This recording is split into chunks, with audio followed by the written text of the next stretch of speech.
నమస్కారం డాక్టర్ గారు. నమస్కారం అండి. డాక్టర్ గారు, అయ్యా, చాలా మందికి ఈ మధ్య కాలంలో రక్తలేమి సమస్య అన్నది చాలా ఎక్కువగా కనిపిస్తుంది. రక్తలేమి అన్నది ఏ కారణం చేత వచ్చినా, అంటే కొంతమందికి ఆహారంలో లోపాల వల్ల వస్తూ ఉంటుంది. అవునమ్మా. కొంతమందికి ఎక్కువగా బ్లీడింగ్ అనేది అవ్వడము స్త్రీల విషయంకి వస్తే, అవునమ్మా. కొంతమందికి ఏదైనా ఆపరేషన్లు అయినప్పుడు, యాక్సిడెంట్లు అయినప్పుడు, సర్జరీ లాంటివి అయినప్పుడు రక్తం తగ్గుతూ ఉంటుంది కదా. అవునండి.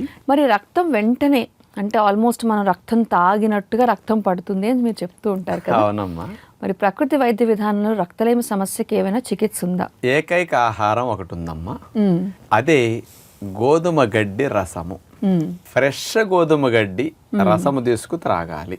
ఓకే. రక్తం త్రాగినట్టుగా రక్తం పట్టేస్తుంది. రక్తం ఎక్కించాల్సిన వారికి కూడా రక్తం ఎక్కించకుండా, అవసరం రాకుండా కూడా ఇదే సప్లై చేసేస్తూ ఉంటుంది. ఓకే. ఇప్పుడు సికిల్ సెల్ ఎనీమియా వారికి, యాక్సిడెంట్లు అయినప్పుడు, తలసీమియా కానీ, ఆపరేషన్లప్పుడు బాగా లాస్ అవుతుంది. కొంతమంది కొన్ని రకాల బోన్ మ్యారోలో డిఫెక్ట్ ఉండి రక్త కణాలు తయారు కావు. అలాంటి వారికి 10 రోజులకి 20 రోజులు నెలకు బాటిల్ ఎక్కిస్తుంటారు. ఇది ఒక నెల రోజులు తాగేసరికి ఎక్కించడం ఆపేస్తుంటారు. నార్మల్గా హిమోగ్లోబిన్ లెవెల్స్ మెయింటైన్ అవుతాయి తాగితే. ఓకే. అంత అద్భుతం ప్రకృతి మనకిచ్చింది గోధుమ గడ్డి ద్వారా. ఇది న్యాచురోపతి థెరపీ. ఓకే. కొన్ని వందల సంవత్సరాల నుంచి న్యాచురోపతిలో గోధుమ గడ్డి అనేక జబ్బులకి ఉపశమనానికి త్రాగిస్తారు. వరల్డ్ వైడ్ ఇప్పుడు ఇది ఫేమస్ అయ్యే అందరూ గోధుమ గడ్డి తాగటం. బయట పార్కుల దగ్గర, గార్డెన్ల దగ్గర మేము 98లో హైదరాబాద్ లో దీన్ని ఇంట్రడ్యూస్ చేసి వాకింగ్ చేసే పార్కుల దగ్గరల్లా అమ్మటం మొదలెట్టించడం స్టార్ట్ చేసాం. రాష్ట్ర వ్యాప్తంగా వాకింగ్ ట్రాక్లు ఉన్న చోట్లల్లా అమ్మేయటం మొదలెట్టారు. అందరు పొద్దునే గోధుమ గడ్డి రసం ఒక కప్పు తాగేసేస్తుంటారు. అయితే డాక్టర్ గారు, ముందుగా అసలు ఈ గోధుమ గడ్డి ఎలాంటి పరిస్థితుల్లో వాడాలంటే, రక్తం ఎంత తక్కువ పడిపోతే గనక ఇది వాడడం మొదలు పెట్టాలో తెలుసుకునే ముందు అసలు రక్తం పడిపోయినప్పుడు మనకి శరీరంలో ఎలాంటి నష్టాలు కలుగుతాయి? మనం పీల్చుకున్న ప్రాణవాయువుని కణకణానికి చేర్చాలంటే హిమోగ్లోబిన్ కావాలి. హిమోగ్లోబిన్ తక్కువ ఉందంటే ప్రాణవాయువును మోసుకెళ్లే వెహికల్స్ తక్కువ ఉన్నాయి అని అర్థం. డిమాండ్ ఎక్కువ వస్తుంది కానీ సప్లై మాత్రం సరిపోదు. అందుకని వీళ్ళకి ప్రాణవాయు సంచారం సరిగా అందక అలసట, నీరసం, ఒంటికి నీరు పట్టడం, ఇలాంటి బలహీనత ఎక్కువ ఉండటం కానీ, చురుగ్గా అన్నిట్లో పాల్గొనలేపటం, కొంచెం మగతగా ఉండటం, ఇట్లాంటి అనేకం జరుగుతుంటాయి అమ్మా. ఓకే. మరి డాక్టర్ గారు, రక్తం తగ్గింది అనగానే అందరూ చెప్పేసేది బీట్రూట్ తాగేసి, బీట్రూట్ జ్యూస్ తాగేసి ఎర్రగా ఉంటుంది కాబట్టి రక్తం పట్టేస్తుంది అని అంటారు. మరి గోధుమ గడ్డేమో పచ్చగా ఉంటుంది, మీరేమో అది తాగితే రక్తం తాగినట్టే అని చెప్తున్నారు. దాంట్లో ఏమైనా స్పెషల్ కెమికల్స్ ఉంటాయి డాక్టర్ గారు మనకి హిమోగ్లోబిన్ కి సంబంధించి? గోధుమ గడ్డి లోపల క్లోరోఫిల్ కంటెంట్ చాలా ఎక్కువ ఉంటుంది. క్లోరోఫిల్ అన్నిట్లోనే ఉంటుంది. గోధుమ గడ్డిలో ఉండే క్లోరోఫిల్ కంటెంట్ స్ట్రక్చర్ సెంటర్ లో మెగ్నీషియం అనేది కనపడుతున్నది. అవును. అట్లాగే ఆర్బీసీ స్ట్రక్చర్ తీసుకుంటే, మన ఎర్ర రక్త కణాల స్ట్రక్చర్ తీసుకుంటే సెంటర్లో ఐరన్ అనేది కనపడుతున్నది. ఈ రెండు, ఇక్కడ మెగ్నీషియం, అక్కడ ఐరన్ అనే చిన్న సెంటర్ లో తేడా తప్ప మిగతా స్ట్రక్చర్ అంతా ఆర్బీసీ స్ట్రక్చర్ ఎట్లా ఉందో గోధుమ గడ్డిలో ఉండే క్లోరోఫిల్ స్ట్రక్చర్ కూడా అలాగే ఉంది. ఈ చిన్న మార్పు తప్ప డైరెక్ట్ గా ఆర్బీసీ ఎర్ర రక్త కణాలు ఉన్నట్లే క్లోరోఫిల్ కంటెంట్ గోధుమ గడ్డిలో ఉంది.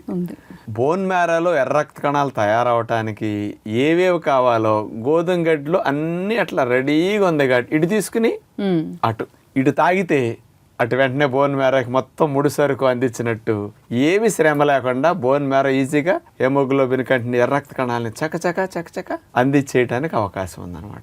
ఫార్మేషన్కి రెడీగా అందించేస్తున్నాం. ఒక 10 స్టెప్లు ఉంటే అన్ని కట్ చేసి ఇంకో 2 స్టెప్లు. ఏమి లేదమ్మా, అరటికాయ వలిసి ఇచ్చి నోట్లో పెడితే నువ్వు కొరుకు అంటే ఎంత సులభం అండి.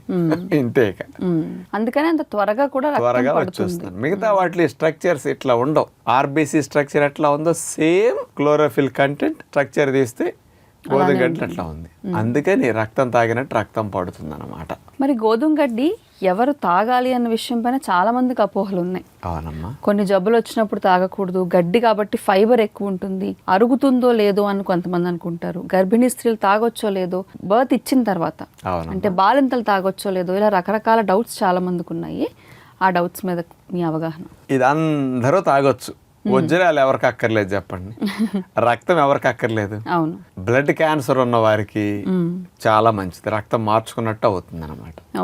అట్లాగే క్యాన్సర్స్ వచ్చి రకరకాల క్యాన్సర్ తో రేడియేషన్, కీమోథెరపీ తీసుకునే వారికి ఆ కీమోథెరపీ, రేడియేషన్ యొక్క సైడ్ ఎఫెక్ట్స్ మొత్తాన్ని తొలగిస్తున్నాయి. ఇందులో ఉండే 18 రకాల అమైనో యాసిడ్స్, యాంటీ ఆక్సిడెంట్స్ చాలా ఎక్కువ ఉంటాయి ఇందులో.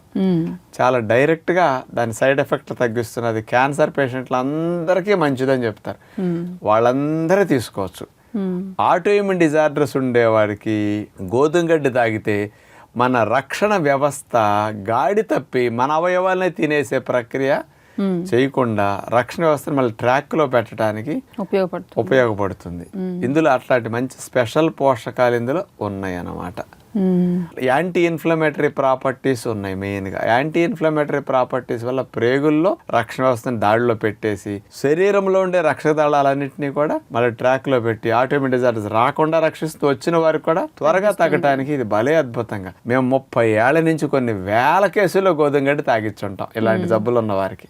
అలాగే రక్తహీనత, కిడ్నీ డ్యామేజ్ అయిన వాళ్ళకి వస్తుంది. డయాలసిస్ పేషెంట్ కూడా కప్పు రసం ఇవ్వచ్చు అనమాట. ఇట్లా మొండి రోగాలు ఉన్న వారికి, లివర్ డిసీజెస్ ఉన్న వారికి అందరికీ పనికొస్తుంది. గుండె పంపింగ్ తక్కువ ఉండి పాపం బాగా ఇబ్బంది పడుతుంటారు, అలాంటి వాళ్ళకి అందరికీ ఇది మంచిది అనమాట. ఓకే, మరి ఇందాక మీరు మాట్లాడినప్పుడు గోధుమ గడ్డి పౌడర్ కంటే కూడా గోధుమ గడ్డి డైరెక్ట్ గా అంటే రా ఫామ్ లో తీసుకోవడం వల్ల చాలా ఎక్కువ ప్రయోజనం కలుగుతాయని చెప్పారు కదా. ఈ గోధుమ గడ్డిని ఇంట్లో సులువుగా పెంచుకోవచ్చు అని కూడా మనం ఎపిసోడ్ రూపంలో కూడా చెప్పాము. మరొకసారి ప్రేక్షకులు గుర్తు చేద్దామా. మనం మంచిగా మొక్కొచ్చే గోధుమల్ని కొనుక్కోవాలమ్మా, టెస్ట్ చేసుకోవాలి మొలకలు వస్తున్నాయా లేదు. కాస్త ప్లాస్టిక్ ట్రేలు, అడుగున్నర పొడవు, అడుగు వెడల్పు, బెత్తలోతు ఉండే ట్రేలు ఉంటాయి. చిల్లులు పెట్టేసి అందులో కొంచెం కొబ్బరి పొట్టు, మట్టి కలిపేసేసి వేసేసేసి ఈ నానబెట్టి మూట కట్టు మొలకలు వచ్చిన గోధుమల్ని ఈ మట్టిలో పైన చల్లేసి పైన మట్టి పొర ఎట్లా వేసేస్తే చాలు. మళ్ళీ రోజు నీళ్లు చల్లుతూ మీరు ఏదో వరండాల్లోనో బాల్కనీలోనో ఎక్కడని ట్రేలు పెట్టుకోండి. చక్కగా గోధుమ నారు వస్తుంది. రోజు నీళ్లు చల్లుకుంటే సరిపోతుంది. 7 రోజులకి క్లోరోఫిల్ కంటెంట్ డెవలప్ అవడం బాగా ఉంటుంది. 5-6 రోజుల్లోపు గడ్డి క్లోరోఫిల్ కంటెంట్ సరిగా ఉండదు, ఆ స్ట్రక్చర్లు సరిగా తయారు కావు. 7 రోజుల నుంచి 9 రోజులు 10 రోజుల లోపు గడ్డి బాగా మంచిది. అట్లా ఎదిగాక దీన్ని కత్తిరించుకుని ఆ గడ్డిని గ్రైండ్ చేసి రసం తీసుకోవచ్చు, 1 కప్పు రసం. ఈ గోధుమ గడ్డి కత్తిరించిన దానికి మళ్ళీ చిగురు వస్తుంది, ఇంకోసారి కట్ చేసుకోవచ్చు. తర్వాత ఆ మట్టి మార్చేసి కొత్త మట్టి వేసుకుని మళ్ళీ చేసుకోవచ్చు. ఇట్లా 7-8 ట్రేలు 10 ట్రేలు పెట్టుకుని ఈ రోజు వేసిన ట్రే 7-8 రోజులకి ఎదుగుతుంది అనమాట. రేపేసి ఇంకొక రోజు అట్లా వేసుకుంటూ ఉండాలి మనం. అలా గోధుమ గడ్డి పండించుకు త్రాగటం ఉత్తమం. కొంతమందికి గోధుమ గడ్డి 1 కప్పు రసం తీసుకుని ప్యూర్ గ్రైండ్ చేసి ఫిల్టర్ చేసేసి పిప్పి తీసేసి ఈ జ్యూస్ ని తేనె కలుపుకుని 2-3 స్పూన్లు తాగొచ్చు. తాగినప్పుడు టేస్ట్ బాగోదు, వికారంగా. కొంతమందికి బలవంతంగా తాగుతారు, వాంతులు అవుతాయి. బలవంతంగా తాగా కింద నుంచి మోషన్ రూపంలో తోసేస్తాయి. కొత్తలో అలవాటు లేక అట్లా వాంతులు, వికారాలు, మోషన్స్ అయితే 2 రోజులు గ్యాప్ ఇచ్చి మళ్ళీ మొదలెట్టి త్వరగా ఫలితం రావాలంటే రోజుకు 2-3 కప్పులైనా, గంట ఇంకో కప్పు, ఇంకో గంట ఇంకొక అట్లా కూడా తాగొచ్చు. మార్నింగ్ 2-3 కప్స్ అట్లా తాగు, కప్పుడు చూసి చాలు. ఈ శ్రమ అంతా నా వల్ల కాదనుకున్న వారికి కొన్ని ప్రాంతాల్లో పార్కుల దగ్గర గార్డెన్ లో ఫ్రెష్ గోధుమ గడ్డి అమ్ముతున్నారు. అలా తెప్పించుకోండి. కొన్ని సూపర్ మార్కెట్ లో మనబోటి వాళ్ళు చెప్పగా గడ్డి అమ్ముతున్నారు. వెజిటబుల్స్ తో పాటు గోధుమ గడ్డి కట్టలు కూడా అమ్ముతుంటారు. లేకపోతే 2 సార్లు తెప్పించి ఆ గడ్డి 1 కేజీ, కేజీన్నర తెచ్చి ఫ్రిడ్జ్ లో పెట్టుకున్నాం అనుకోండి, రోజు అంత గడ్డి గ్రైండ్ చేసుకుని అందరికి ఇవ్వచ్చు. ఒక్క ముక్కలో చెప్పాలంటే గోధుమ గడ్డి వజ్రం అయితే పళ్ళ రసాలు, కూరగాయ రసాలు, మీరన్న ఏబీసీ జ్యూసులు అది బంగారం, వెండి అంత తేడా ఉంటుందండి.